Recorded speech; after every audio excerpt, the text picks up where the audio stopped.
എല്ലാവർക്കും പുതിയൊരു വീഡിയോയിലേക്ക് സ്വാഗതം. ഇന്നൊരു എക്സാം നടന്നിരുന്നു. ഫോറസ്റ്റ് ഡ്രൈവർ എക്സാം ഇന്ന് നടന്നിരുന്നു. ആ എക്സാമിൻ്റെ ആൻസർ കീ ആണ് നമ്മളിന്ന് ഡിസ്കസ് ചെയ്യാൻ പോകുന്നത്. ആൻസർ കീ ആണ് പറയാൻ പോകുന്നത്. അപ്പം കാറ്റഗറി ബാർ നമ്പർ 053/2024 ഉള്ള ഫോറസ്റ്റ് ഡ്രൈവർ എക്സാം ആയിരുന്നു ഇന്ന് നടന്നിരുന്നത്. അപ്പോൾ അതിൻ്റെ ക്വസ്റ്റ്യൻ ഏതൊക്കെയാണെന്ന് നമുക്കൊന്ന് നോക്കാം. അതുപോലെ തന്നെ ചാനൽ ആദ്യമായിട്ട് കാണുന്ന കൂട്ടുകാരുണ്ടെങ്കിൽ മാക്സിമം സബ്സ്ക്രൈബ് ചെയ്ത് ബെല്ലൈക്കൺ അമർത്തിയിട്ട് തന്നെ കാണാൻ ശ്രമിക്കുക. വീഡിയോ ഇഷ്ടപ്പെട്ടാൽ ലൈക്ക് കൂടെ ചെയ്യുക. അപ്പോൾ നമുക്ക് പെട്ടെന്ന് തന്നെ പറഞ്ഞു പോകാം. ഫസ്റ്റ് ക്വസ്റ്റ്യൻ, നമുക്ക് എല്ലാവരുടെ ആവശ്യങ്ങളെ തൃപ്തിപ്പെടുത്തുവാനുള്ള വിഭവങ്ങളുണ്ട്, എന്നാൽ ഒരാൾ പോലും അത്യാഗ്രഹത്തെ നിറവേറ്റാനില്ലാതാനും ആരുടെ വാക്കുകളാണിത്? അപ്പോൾ ഇത് ഒന്നാമത്തെ ക്വസ്റ്റ്യൻ, ആരുടെ വാക്കുകളാണിത്? ഓപ്ഷൻ ഡി, മഹാത്മാഗാന്ധിയുടെ വാക്കുകളാണിത്. അപ്പോൾ ക്ലിയർ ആയേ? അപ്പോൾ അടുത്ത ക്വസ്റ്റ്യൻ നോക്കാം. രണ്ടാമത്തെ ക്വസ്റ്റ്യൻ, ഭരണഘടനാ നിർമ്മാണ സഭ ഭരണഘടനയ്ക്ക് അംഗീകാരം നൽകിയ ദിവസം ഏത്? നമുക്കറിയാം. Option C, November 26. അടുത്തത് മൂന്നാമത്തെ ക്വസ്റ്റ്യൻ, വൈകുണ്ഠ സ്വാമിയുമായി ബന്ധപ്പെട്ട പ്രസ്താവനകൾ കണ്ടെത്തുക. വൈകുണ്ഠ സ്വാമിയുമായി ബന്ധപ്പെട്ട പ്രസ്താവനകൾ കണ്ടെത്തുക എന്നാണ്. ബ്രിട്ടീഷ് ഭരണത്തെ വെണ്ണീജ ഭരണം എന്ന് വിശേഷിപ്പിച്ചു. ശരിയായിട്ടുള്ള സ്റ്റേറ്റ്മെൻറ്റാണ്. വൈകുണ്ഠസ്വാമിയുമായിട്ട് ബന്ധപ്പെട്ട സ്റ്റേറ്റ്മെൻറ്റാണ്. പ്രാചീന മലയാളം എന്ന കൃതി രചിച്ചത് ചട്ടമ്പിസ്വാമിയാണ് രചിച്ചത്, വൈകുണ്ഠസ്വാമി അല്ല, തെറ്റാണ്. വേല ചെയ്താൽ കൂലി കിട്ടണമെന്ന നിലപാട് അതും അദ്ദേഹം പറഞ്ഞതാണ്, വൈകുണ്ഠസ്വാമി പറഞ്ഞാണ്. കേരളത്തെ ഭ്രാന്താലയം എന്ന് വിശേഷിപ്പിച്ചു, അതും തെറ്റാണ്, അദ്ദേഹം അല്ല വിശേഷിപ്പിച്ചത്. അപ്പോൾ ഇതിന് ആൻസർ ഏതാണ്? ഓപ്ഷൻ എ, 1ഉം 3ഉമാണ് ആൻസർ. നാലാമത്തെ ക്വസ്റ്റ്യൻ, ശ്രീനാരായണ ഗുരു നടത്തിയ പ്രതിഷ്ഠ എവിടെയാണ്? അവസാന പ്രതിഷ്ഠ എവിടെയാണ്? ശ്രീനാരായണ ഗുരു അവസാനം നടത്തിയ പ്രതിഷ്ഠ എവിടെയാണ്? ഓപ്ഷൻ ഡി, കളവൻകോടാണ്. അടുത്തത് പൊയ്കയിൽ, അഞ്ചാമത്തെ ക്വസ്റ്റ്യൻ, പൊയ്കയിൽ ശ്രീ കുമാര ഗുരുദേവനുമായി ബന്ധപ്പെട്ട ശരിയായ പ്രസ്താവനകൾ കണ്ടെത്തുക. പൊയ്കയിൽ ശ്രീ കുമാര ഗുരുദേവനുമായി ബന്ധപ്പെട്ട ശരിയായ പ്രസ്താവനകൾ കണ്ടെത്തുക. ഒന്നാം ലോക മഹായുദ്ധ കാലത്ത് യുദ്ധവിരുദ്ധ ജാഥ നടത്തി. ശരിയായിട്ടുള്ള സ്റ്റേറ്റ്മെൻറ്റാണ്. അതുപോലെ തന്നെ സാമൂഹിക പിന്നോക്കാവസ്ഥ പരിഹരിക്കാനുള്ള മാർഗം വിദ്യാഭ്യാസമാണ് എന്ന് പറഞ്ഞിട്ടില്ല, തെറ്റാണ്. അതുപോലെ പാട്ടുകളിലൂടെയാണ് തൻ്റെ ആശയം പ്രചരിപ്പിച്ചത്, അത് ശരിയായിട്ടുള്ളതാണ്, കുമാരഗുരുദേവൻ. അപ്പം വില്ലുവണ്ടി യാത്ര നടത്തിയത് കുമാരഗുരുദേവനല്ല, നമുക്കറിയാം, അയ്യങ്കാളിയാണ്. അപ്പം 1ഉം 3ഉമാണ് ശരിയായിട്ടുള്ള സ്റ്റേറ്റ്മെൻറ്റ്. ഓപ്ഷൻ സി ആണ് ആൻസറായിട്ട് വരുന്നത്. ആറാമത്തെ ക്വസ്റ്റ്യൻ നോക്കാം. ആധുനിക കാലഘട്ടത്തിൽ കേരളത്തിൽ പ്രവർത്തിച്ചിരുന്ന മിഷണറി സംഘങ്ങൾ ഏതൊക്കെയാണ്? ആധുനിക കാലഘട്ടത്തിലാണ്. അപ്പം അതിനകത്തുള്ളത് ലണ്ടൻ മിഷൻ സൊസൈറ്റിയും അതുപോലെ തന്നെ ബാസൽ ഇവാഞ്ചലിക്കൽ മിഷനും BEM-ഉം. അപ്പോൾ LMS-ഉം BEM-ഉം, അതായത് ലണ്ടൻ മിഷൻ സൊസൈറ്റിയും ബാസൽ ഇവാഞ്ചലിക്കൽ മിഷനുമാണ്, അതായത് BEM-ഉം ആണ് ആധുനിക കാലഘട്ടത്തിൽ കേരളത്തിൽ പ്രവർത്തിച്ചിരുന്ന മിഷനറികൾ. അപ്പോൾ ഓപ്ഷൻ എ, 1ഉം 3ഉമാണ് ആൻസറായിട്ട് വരുന്നത്. അടുത്ത ക്വസ്റ്റ്യൻ നോക്കാം. ഏഴാമത്തെ ക്വസ്റ്റ്യൻ, കേരളത്തിലെ നവോത്ഥാന നായകരും അവർ സ്ഥാപിച്ച പ്രസ്ഥാനങ്ങളും സംബന്ധിച്ച ശരിയായ ജോഡി കണ്ടെത്തുക. ശരിയായ ജോഡിയാണ്. അപ്പോൾ നമുക്ക് ഏതൊക്കെയാണെന്ന് നോക്കാം. വക്കം അബ്ദുൽ ഖാദർ മൗലവി. വക്കം അബ്ദുൽ ഖാദർ മൗലവി കേരള മുസ്ലിം ഐക്യ സംഘമാണ് അദ്ദേഹത്തിൻ്റെ സ്ഥാപിച്ച പ്രസ്ഥാനം. അതുപോലെ തന്നെ അയ്യങ്കാളി സാധുജന പരിപാലന യോഗം. അതുപോലെ തന്നെ വൈകുണ്ഠ സ്വാമികൾ സമത്വ സമാജം. ശ്രീനാരായണ ധർമ്മ പരിപാലന യോഗം. അപ്പോൾ ഇതേതാണ്? ഓപ്ഷൻ ബി ആണ് ആൻസറായിട്ട് വരുന്നത്. 7ന്റെ ആൻസർ ഓപ്ഷൻ ബി. എട്ടാമത്തെ ക്വസ്റ്റ്യൻ, 1940 ജൂലൈ 31 ഇന്ത്യൻ സ്വാതന്ത്ര്യ സമരവുമായി ബന്ധമുള്ളത് എന്താണ്? അപ്പോൾ 1940 ജൂലൈ 31 ഇന്ത്യൻ സ്വാതന്ത്ര്യ സമരവുമായിട്ട് ബന്ധം എന്തിനാണ് വരുന്നത്? ഓപ്ഷൻ സി, ഉദ്ധം സിംഗിനെ വധശിക്ഷയ്ക്ക് വിധേയനാക്കി. ഒമ്പതാമത്തെ ക്വസ്റ്റ്യൻ, താഴെ പറയുന്നവയിൽ ഏറ്റവും കൂടുതൽ തൊഴിലവസരങ്ങൾ ലഭ്യമാക്കുന്ന മേഖല ഏതാണ്? ഓപ്ഷൻ സി, പ്രാഥമിക മേഖലയാണ് ആൻസറായിട്ട് വരുന്നത്.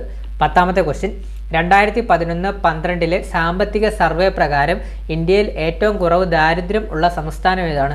ഓപ്ഷൻ ഡി, ഹിമാചൽ പ്രദേശാണ് ആൻസറായിട്ട് വരുന്നത്. 11ാമത്തെ ക്വസ്റ്റ്യൻ, പഞ്ചവത്സര പദ്ധതിയുടെ ലക്ഷ്യങ്ങളിലെ ശരിയായ ജോഡി കണ്ടെത്തുക. അപ്പോൾ പഞ്ചവത്സര പദ്ധതികളിലെ ലക്ഷ്യങ്ങളുടെ ശരിയായ ജോഡി കണ്ടെത്തുക എന്നാണ് പറയുന്നത്. അപ്പോൾ ഒന്നാം പഞ്ചവത്സര പദ്ധതി എന്തിനൊക്കെയായിരുന്നു ഊന്നൽ നൽകിയത്?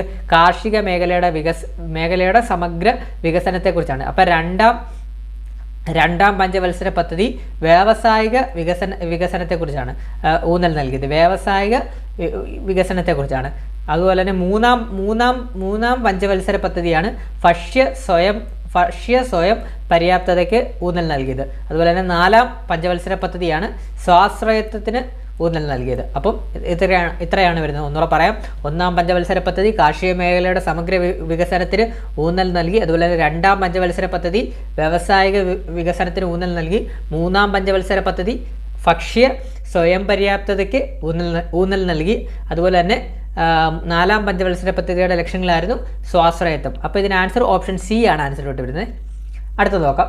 12ാമത്തെ ക്വസ്റ്റ്യൻ, മാനവ വികസന സൂചികയുമായി ബന്ധപ്പെട്ട ശരിയായ വിവരങ്ങൾ കണ്ടെത്തുക. 12ാമത്തെ ക്വസ്റ്റ്യൻ, മാനവ വികസന സൂചികയുമായി ബന്ധപ്പെട്ട ശരിയായ വിവരങ്ങൾ കണ്ടെത്തുമെന്നാണ്. ശരിയായ വിവരങ്ങളാണ്. UNDP ആണ് ഇത് തയ്യാറാക്കുന്നത്. ശരിയായിട്ടുള്ള ഇതാണ് സാംസ്കാരിക വൈവിധ്യമല്ല, ആയുർദൈർഘ്യം വരുന്നുണ്ട് മാനവ വികസന സൂചികൾ. അതുപോലെ തന്നെ അഴിമതി രഹിത ഭരണം വരുന്നില്ല. അപ്പോൾ ഓപ്ഷൻ സി ആണ് 1, 3 ആൻസറായിട്ട് വരുന്നത്. അടുത്ത ക്വസ്റ്റ്യൻ, കേരളത്തിൽ നിന്നും ഇന്ത്യൻ വനിതാ ക്രിക്കറ്റ് ടീമിലേക്ക് തിരഞ്ഞെടുക്കപ്പെട്ട ആദ്യ വനിതാ താരമാണ്. Option C Minnu Mani. നമുക്കറിയാം, കറണ്ട് അഫെയർ നമ്മൾ പഠിച്ചതാണ്. അടുത്തത്, ബ്രിട്ടീഷ് ഭരണകാലത്ത് വടക്ക് പടിഞ്ഞാറൻ ഇന്ത്യയിൽ നടപ്പിലാക്കിയ നികുതി വ്യവസ്ഥ ഏതാണ്? അപ്പം ബ്രിട്ടീഷ് ഭരണകാലത്ത് വടക്ക് പടിഞ്ഞാറൻ മേഖലയിൽ നടപ്പിലാക്കിയ നികുതി വ്യവസ്ഥയാണ് ഓപ്ഷൻ സി മഹൽവാരി വ്യവസ്ഥ.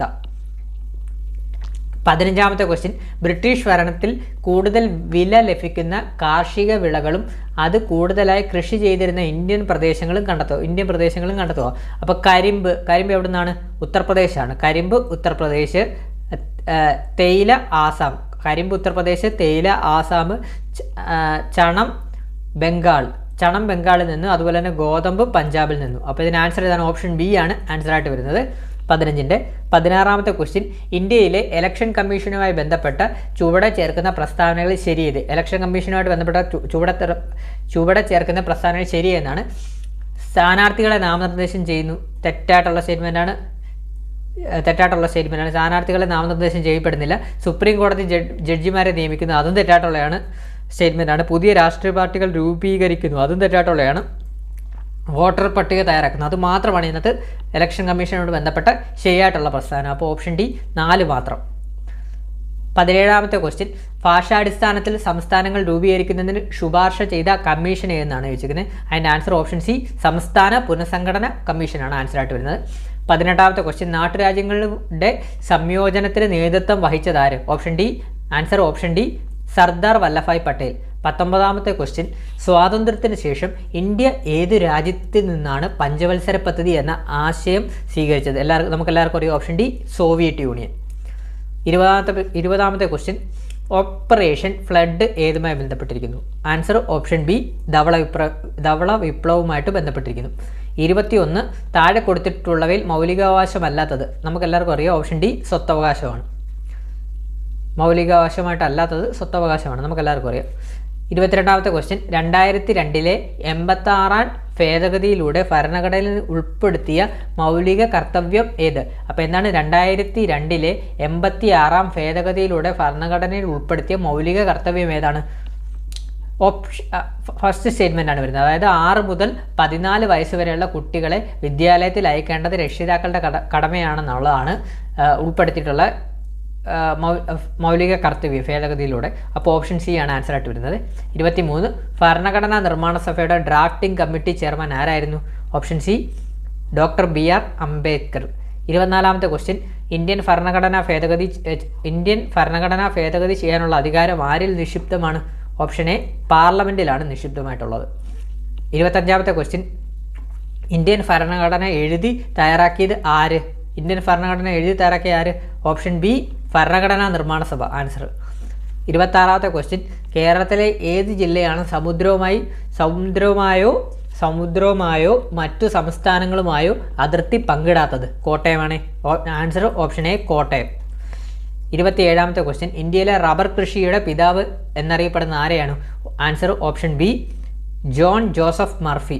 28ാമത്തെ ക്വസ്റ്റ്യൻ, ഏത് ജില്ലയിലാണ് കേരളത്തിലെ ഏറ്റവും വലിയ ശുദ്ധജല തടാകം സ്ഥിതി ചെയ്യുന്നത്? ഓപ്ഷൻ സി കൊല്ലം, ശാസ്താംകോട്ട കായൽ. 29ാമത്തെ ക്വസ്റ്റ്യൻ, കൊല്ലം മുതൽ കോട്ടപ്പുറം വരെയുള്ള ദേശീയ ജലപാത ഏതാണ്? ഓപ്ഷൻ ബി ആണ് നാഷണൽ വാട്ടർ NW3 ആണ് വരുന്നത്. ആൻസറായിട്ട് വരുന്നത് ദേശീയ ജലപാത 3 ആണ് വരുന്നത്. ആൻസർ 30ാമത്തെ ക്വസ്റ്റ്യൻ ഇന്ത്യയിലൂടെ കടന്നു പോകുന്ന ഒരു പ്രധാനപ്പെട്ട അക്ഷാംശ രേഖ ഏതെന്നാണ് ചോദിച്ചിരിക്കുന്നത്. ആൻസർ ഓപ്ഷൻ എ ഉത്തരായന രേഖ. 31ാമത്തെ ക്വസ്റ്റ്യൻ സിംഹവാലം കുരങ്ങുകൾക്ക് പേര് കേട്ട ദേശീയോദ്യാനം. Answer option B Silent Valley. 32ാമത്തെ ക്വസ്റ്റ്യൻ ആതിരപ്പള്ളി വെള്ളച്ചാട്ടം ഏത് ജലാശയത്തിൽ സ്ഥിതി ചെയ്യുന്നു. ആൻസർ ഓപ്ഷൻ ഡി ചാലക്കുടി പുഴ. 33ാമത്തെ ക്വസ്റ്റ്യൻ കേരളത്തിലെ രണ്ടാമത്തെ വലിയ ജലവൈദ്യുത പദ്ധതി ഏതാണ്. Answer option C Sabarigiri. 34 ഏത് രാജ്യമാണ് ഇന്ത്യയുമായി ഏറ്റവും അധികം കരാതിർത്തി പങ്കിടുന്നത്. Answer option D Bangladesh. 35 ഉത്തര മഹാസമുദ്രത്തിൽ പ്രധാനമായും കാണപ്പെടുന്ന മണ്ണിനം ഏത്. ആൻസർ ഓപ്ഷൻ ബി എക്കൽ മണ്ണ്. 36 പശ്ചിമഘട്ടത്തിലെ ഏറ്റവും ഉയരം കൂടിയ കൊടുമുടി ഏതാണ്. Answer option D Anamudi. 37 ഇന്ത്യക്കും ശ്രീലങ്കയ്ക്കും ഇടയിൽ സ്ഥിതി ചെയ്യുന്ന കടലെടുക്ക് ഏത്. ആൻസർ ഓപ്ഷൻ എ പാക് കടലെടുക്ക്. 38ാമത്തെ ക്വസ്റ്റ്യൻ ഹിമാലയൻ നദി അല്ലാത്തത് ഏതാണ്. ആൻസർ ഓപ്ഷൻ എ കൃഷ്ണയാണ് ഹിമാലയൻ നദി അല്ലാത്തത്, ബാക്കിയെല്ലാം ഹിമാലയൻ നദികളാണ്. 39 കേരളത്തിലെ ഏറ്റവും വിസ്തീർണം കുറഞ്ഞ ഗ്രാമപഞ്ചായത്ത് ഏതാണ്. ആൻസർ ഓപ്ഷൻ ഡി വളപട്ടണമാണ്. 40ാമത്തെ ക്വസ്റ്റ്യൻ നെഹ്റു ട്രോഫി വള്ളംകളി നടക്കുന്നത് ഏത് കായലിലാണ്. ഓപ്ഷൻ എ പുന്നമടക്കായലിലാണ് നെഹ്റു ട്രോഫി വള്ളംകളി നടക്കുന്നത്. 41 ജലത്തിലൂടെ പകരുന്ന ഒരു രോഗമാണ്. Option A cholera. 42 പല്ലിലെ ഇനാമലിൽ നാശം ഉണ്ടാക്കുന്ന ഏത് ആസിഡാണ് ബാക്ടീരിയ വായിൽ നിർമ്മിക്കുന്നത്. ഓപ്ഷൻ സി ലാക്റ്റിക് ആസിഡാണ്. 43ാമത്തെ ക്വസ്റ്റ്യൻ ഇതിൽ സാംക്രമിക രോഗമല്ലാത്തത് ഏത്. Answer option B cancer. 44 ECGയുടെ പൂർണ്ണ രൂപം. ആൻസർ ഓപ്ഷൻ എ ഇലക്ട്രോ കാർഡിയോഗ്രാമാണ്. 45 പോഷണ പ്രക്രിയയിലെ വിവിധ ഘട്ടങ്ങളുടെ ശരിയായ ഫ്ലോ ചാർട്ട് കണ്ടെത്തുക. ഇതിന് ആൻസർ വരുന്നത് ശരിയായ flow chart answer option D ആഹാര സ്വീകരണം, ദഹനം, ആഗിരണം, സ്വാംശീകരണം. 46 കൂടുതൽ ശരിയായി തിരഞ്ഞെടുക്കുക. അപ്പോൾ ഇതിനകത്ത് കൂടുതൽ ശരിയായിട്ട് വരുന്ന സ്റ്റേറ്റ്മെൻറ്റ് ഓപ്ഷൻ സി പാൻക്രിയാസ് ഒരു ദഹന ഗ്രന്ഥിയും അന്തസ്രാവി ഗ്രന്ഥിയുമാണ്. 47 ഏത് ചെടിയുടെ കറയിൽ നിന്നാണ് ഒപ്പിയം വേർതിരിച്ചെടുക്കുന്നത്. ആൻസർ ഓപ്ഷൻ സി പോപ്പി ചെടി. 48 പുകവലിയിലൂടെ ഉണ്ടാകുന്ന ഒരു രോഗം ഏതാണ്. Answer option B എംഫീസിമ. 49 ശരിയായ ജോഡി ഏതെന്നാണ്. ജീവകമേ എന്തിനാണ്. നിശാന്തതയാണ്. അപര്യാപ്ത രോഗം നിശാന്തത. ജീവകം ബി ബെർബറി. ജീവകം സി ഏതാണ്. വിറ്റമിൻ സി ഏതാണ് വരുന്നത്. സ്കാർവി. ജീവകം ഡി വരുന്ന ഏതാണ്. റിക്കറ്റ്സ്. അപ്പോൾ ഇതിന് ആൻസർ ഓപ്ഷൻ സി ആണ് ആൻസറായിട്ട് വരുന്നത്. 49ൻ്റെ ആൻസർ ഓപ്ഷൻ സി. അടുത്ത ക്വസ്റ്റ്യൻ നോക്കാം. 50ാമത്തെ ക്വസ്റ്റ്യൻ ശരീരത്തിലെ രോഗപ്രതിരോധ സംവിധാനം ഒരുക്കുന്ന രക്തകോശങ്ങൾ ഏതാണ്. ആൻസർ ഓപ്ഷൻ ബി ശ്വേത രക്താണുക്കളാണ് വരുന്നത്. അപ്പോൾ ഇനി ഫോറസ്റ്റ് ഡ്രൈവറുമായിട്ടൊക്കെ ബന്ധപ്പെട്ട ഡ്രൈവർമാരുടെ സ്പെഷ്യൽ ടോപ്പിക്സ് ആണ് വരുന്നത്. അതൊന്ന് ജസ്റ്റ് എക്സാം എഴുതിയവർ കാണുന്നുണ്ടെങ്കിൽ അവർക്ക് വേണ്ടി ജസ്റ്റ് നമുക്കങ്ങ് പറഞ്ഞു പോവാം. 51 12,000 കിലോ അൺലാൻഡർ വെയിറ്റുള്ള റോഡർ ഏത് വിഭാഗം വാഹനത്തിൽ പെടും. Answer option C medium goods വാഹനമാണ്. 52 ചരക്ക് കയറ്റുന്നതും ഗ്രോസ് വെഹിക്കിൾ വെയിറ്റ് 12,000 കിലോയ്ക്ക് മുകളിലുള്ള വാഹനങ്ങൾ ഡാഷ് കാറ്റഗറിയിൽ വാഹനങ്ങളെന്ന നിർവചനത്തിൽ വരുന്നു. ആൻസർ ഓപ്ഷൻ എ N3 ആണ്. 53 അപകട സാധ്യത നിറഞ്ഞ ചരക്ക് ഹസാർഡ് ഗുഡ്സ് കയറ്റുന്ന ട്രാൻസ്പോർട്ട് വാഹനങ്ങൾ ഓടിക്കുന്നതിനുള്ള ലൈസൻസ് പുതുക്കി നൽകുന്ന കാലാവധി. ആൻസർ ഓപ്ഷൻ ബി 3 വർഷമാണ്. 54 ഡ്രൈവിംഗ് ലൈസൻസിന് അയോഗ്യത കൽപ്പിക്കാവുന്ന കുറ്റം. ഓപ്ഷൻ ഡി മുകളിൽ കൊടുത്തിരിക്കുന്നവയെല്ലാം. അതുപോലെ തന്നെ 55 ജൂനിയർ ലൈസൻസിങ് അതോറിറ്റിയുടെ അധികാരം. ആൻസർ ഓപ്ഷൻ സി ആണ് വരുന്നത്. പുതിയ ലേണേഴ്സ് ലൈസൻസ് നൽകുക. 56 പബ്ലിക് സർവീസ് വാഹനത്തിൻ്റെ നിർവചനത്തിൽ ഉൾപ്പെടുന്ന വാഹനം ഏതെന്നാണ് വെച്ചിരിക്കുന്നത്. ആൻസർ ഓപ്ഷൻ ഡി മുകളിൽ പറഞ്ഞവയെല്ലാം എന്നാണ്. ഇതെല്ലാം വരുന്നതാണ്. അപ്പോൾ 57 താഴെ കൊടുത്തിരിക്കുന്നതിൽ പെർമിറ്റ് ആവശ്യമുള്ള വാഹനം. Answer option D private service വാഹനങ്ങൾ. 58 ഇ റിക്ഷയുടെ സർട്ടിഫിക്കറ്റ് ഓഫ് ഫിറ്റ്നസിൻ്റെ കാലാവധി. ആൻസർ ഓപ്ഷൻ എ 3 വർഷമാണ്. 59 ഗുഡ്സ് വാഹനങ്ങൾക്ക് അസാധാരണമായ സാഹചര്യങ്ങളിൽ ടെമ്പററി പെർമിറ്റ് നൽകാവുന്ന പരമാവധി കാലാവധി. ആൻസർ ഓപ്ഷൻ ഡി 1 വർഷം. 60ാമത്തെ ക്വസ്റ്റ്യൻ ഡാഷ് വയസ്സ് വരെയുള്ള കുട്ടികൾക്ക് ഒരു ഉചിതമായ ചൈൽഡ് റിസ്ട്രെയിൻ സിസ്റ്റത്തിലാണ് ഇരിക്കുന്നതെന്ന് ഡ്രൈവർ ഉറപ്പുവരുത്തേണ്ടതാണ്. അപ്പോൾ 12 വയസ്സാണ് ആൻസർ. ഓപ്ഷൻ സി ആണ് വരുന്നത്. 61 തൻ്റെ വാഹനം ഇടത്തേക്ക് തിരിയുവാൻ ആഗ്രഹിക്കുന്ന ഒരു ഡ്രൈവർ ചെയ്യരുതാത്തത്. ഓപ്ഷൻ എ ആണ് ആൻസർ ആയിട്ട് വരുന്നത്. സ്ലിപ്പ് ലൈൻ കൊടുത്തിട്ടുണ്ട് എങ്കിൽ അതിലൂടെ വാഹനം ഓടിക്കരുത്. 62 സിഗ്നൽ നൽകുന്നതിന് വേണ്ടി മെക്കാനിക്കലോ ഇലക്ട്രിക്കലോ ആയ ഉപകരണം വാഹനത്തിൽ ഘടിപ്പിച്ചിട്ടില്ലെങ്കിൽ ഡ്രൈവർ കൈകൊണ്ട് കൊടുക്കണ്ടാത്ത സിഗ്നൽ ഏതെന്നാണ്. കൊടുക്കണ്ടാത്ത സിഗ്നൽ ഓപ്ഷൻ എ വേഗത കുറയ്ക്കുക എന്നാണ്. 63 പെഡസ്ട്രിയൽ കോഡിങ്ങും അതിനു മുമ്പുള്ള ഡാഷ് മീറ്ററിലും വാഹനം നിർത്തരുത്. എന്താണ് ആൻസർ? ഓപ്ഷൻ സി 5 ആണ് വരുന്നത്. 64ാമത്തെ ക്വസ്റ്റ്യൻ, മദ്യപിച്ച് വാഹനം ഓടിച്ചാൽ ആദ്യത്തെ കുറ്റത്തിനുള്ള പിഴത്തുക ഓപ്ഷൻ എ 10,000 രൂപയാണ്. 65 വാഹനം ഓടിക്കാൻ മാനസികമായോ ശാരീരികമായോ അനുയോജ്യമില്ലാത്തപ്പോൾ മോട്ടോർ വാഹനം ഓടിച്ചാൽ ആദ്യത്തെ കുറ്റത്തിനുള്ള പിഴത്തുക ആൻസർ ഓപ്ഷൻ ബി 1000 രൂപയാണ്. 66 സ്റ്റാർട്ടർ മോട്ടോർ ഇൻറ്റേർണൽ കമ്പസ്റ്റൻ എഞ്ചിൻ്റെ ഏത് ഭാഗത്തെയാണ് കറക്കുന്നത്? ഓപ്ഷൻ സി ഫ്ലൈ വീലാണ് ആൻസർ ആയിട്ട് വരുന്നത്. 67 ഫ്ലൈ വീലിനോട് ഡാഷ് ചേർന്ന് കറങ്ങി തുടങ്ങുന്ന അവസ്ഥയ്ക്കാണ് ബൈറ്റിംഗ് പോയിന്റ് എന്ന് പറയുന്നത്. അപ്പോൾ ഓപ്ഷൻ ബി ആണ് ആൻസർ ആയിട്ട് വരുന്നത്. Clutch disk. 68 വാഹനം ഓടിക്കുമ്പോൾ മുന്നിൽ കാണുന്ന കാര്യം തലച്ചോറിലെത്തി തീരുമാനമെടുത്ത് അത് നടപ്പിലാക്കാൻ കാല് ബ്രേക്കിൽ എത്തിക്കാൻ എടുക്കുന്ന സമയത്തെ ഡാഷ് എന്ന് പറയുന്നു. അതിൻ്റെ ആൻസർ ഓപ്ഷൻ ബി റിയാക്ഷൻ ടൈമാണ്. 69 റോഡ് യൂസർ എന്ന നിർവചനത്തിൽ ഉൾപ്പെടുന്നവ അതിൻ്റെ ആൻസർ ഒന്ന് ഓപ്ഷൻ ഡി മുകളിൽ കൊടുത്തിരിക്കുന്നവയെല്ലാമാണ്. 70 ട്രാഫിക് കൺട്രോൾ സിഗ്നലിലെ ചുവന്ന ലൈറ്റ് മിന്നി പ്രകാശിച്ചാൽ ലൈറ്റിന് അഭിമുഖമായി വരുന്ന വാഹനങ്ങൾ ഓപ്ഷൻ സി ആണ് ആൻസർ ആയിട്ട് വരുന്നത്. നിർത്തി കാൽനടക്കാർക്കും മേജർ റോഡിലെ വാഹനങ്ങൾക്കും മുൻഗണന നൽകി സിഗ്നൽ കടന്നു പോകാം. 71 സൈറനോ ഫ്ലാഷ് ലൈറ്റോ പ്രവർത്തിച്ച് നിൽക്കുന്ന ഒരു എമർജൻസി വാഹനത്തിൽ നിന്ന് അവയിലെ ജീവനക്കാർ ആവശ്യപ്പെട്ടാൽ മറ്റും വാഹനങ്ങൾ പാലിക്കേണ്ട ചുരുങ്ങിയ അകലം ഓപ്ഷൻ സി 50 മീറ്ററാണ്. 72 ഫോഗ് ലൈറ്റ് ഉപയോഗിച്ച് വാഹനം ഓടിക്കുമ്പോൾ ചെയ്യരുതാത്ത കാര്യം ഓപ്ഷൻ ബി ഹെഡ്ലൈറ്റ് ഓൺ ചെയ്ത് ഹൈ ബീമിൽ ഇടണം. 73 ഹിൽ ഡ്രൈവിങ്ങിൽ ചെയ്യരുതാത്ത കാര്യം ആൻസർ ഓപ്ഷൻ ഡി ഇറങ്ങുമ്പോൾ വാഹനം ന്യൂട്രലിൽ ഓടിക്കുക. 74 ഡ്രൈവിങ്ങിൽ MSM എന്താണ് സൂചിപ്പിക്കുന്നത്? ഓപ്ഷൻ എ കണ്ണാടി സിഗ്നൽ വിദഗ്ധമായ നടപടി. 75 കേരളത്തിലെ റോഡുകളിൽ മോട്ടോർ സൈക്കിൾ ഓടിക്കാൻ അനുവദിച്ചിട്ടുള്ള പരമാവധി വേഗത എത്രയാണ്? Answer option B 60 km/മണിക്കൂർ. 76 ദേശീയപാതയിൽ മീഡിയൻ ഡിവൈഡറോട് കൂടിയ റോഡിൽ ചരക്ക് വാഹനങ്ങളുടെ വേഗത പരിധി എത്രയാണ്? Answer option C 80 km/h. 77 സംസ്ഥാന പാതയിൽ എഡ്യൂക്കേഷൻ ഇൻസ്റ്റിറ്റ്യൂഷണൽ ബസ്സുകളുടെ വേഗത പരിധി എത്രയാണ്? Answer option B 50 km/h. 78ാമത്തെ ക്വസ്റ്റ്യൻ, മോട്ടോർ വാഹന നിയമത്തിൽ അമിത ഭാരം കയറ്റാൻ പാടില്ല എന്ന് നിഷ്കർഷിക്കുന്ന ഏത് വകുപ്പിലാണ്? ആൻസർ ഓപ്ഷൻ ബി 113 ആണ്. 79 അമിത ഭാരത്തിൽ ഉള്ള ഒരു വാഹനം പരിശോധിക്കുന്നതിന് വാഹന പരിശോധന ഉദ്യോഗസ്ഥർക്ക് അധികാരം നൽകിയിട്ടുള്ളത് മോട്ടോർ വാഹന നിയമത്തിലെ ഏത് വകുപ്പിലാണ്? ആൻസർ ഓപ്ഷൻ ബി ആണ് വരുന്നത്. 114. 80ാമത്തെ ക്വസ്റ്റ്യൻ, കാവൽക്കാരനില്ലാത്ത റെയിൽവേ ക്രോസിൽ ഡ്രൈവർ സ്വീകരിക്കേണ്ട മുൻകരുതൽ ഏതല്ല? അതിൻ്റെ ആൻസർ വരുന്ന ഓപ്ഷൻ സി ആണ് വരുന്നത്. 81ാമത്തെ ക്വസ്റ്റ്യൻ, വാഹനത്തിന് ഉടമസ്ഥൻ തൻ്റെ വാഹനം ലൈസൻസ് ഇല്ലാതെ ഓടിച്ച് പിടിക്കപ്പെട്ടാൽ കിട്ടുന്ന ശിക്ഷ എന്താണ്? ആൻസർ ഓപ്ഷൻ ബി 3 മാസം തടവ് അല്ലെങ്കിൽ 5000 രൂപ പിഴ അല്ലെങ്കിൽ ഇവ രണ്ടും. 82 മോട്ടോർ വാഹന നിയമത്തിലെ സെക്ഷൻ 185 അനുശാസിക്കുന്ന എന്താണ്? ഓപ്ഷൻ ബി മദ്യപിച്ച് വാഹനം ഓടിക്കാൻ പാടില്ല. 83ാമത്തെ ക്വസ്റ്റ്യൻ ആൻസർ പെട്ടെന്ന് അങ്ങ് പറഞ്ഞു പോകണേ. 83ാമത്തെ ക്വസ്റ്റ്യൻ ആൻസർ ഓപ്ഷൻ എ ആണ് വരുന്നത്. 83ൻ്റെ ആൻസർ ഓപ്ഷൻ എ ആണ് വരുന്നത്. 84ൻ്റെ ആൻസർ വരുന്നത് ഓപ്ഷൻ സി ആണ് വരുന്നത്. 85ൻ്റെ ആൻസർ ഓപ്ഷൻ ഡി ആണ് വരുന്നത്. അതുപോലെ തന്നെ 86ൻ്റെ ആൻസർ വരുന്നത് ഓപ്ഷൻ ബി ആണ് വരുന്നത്.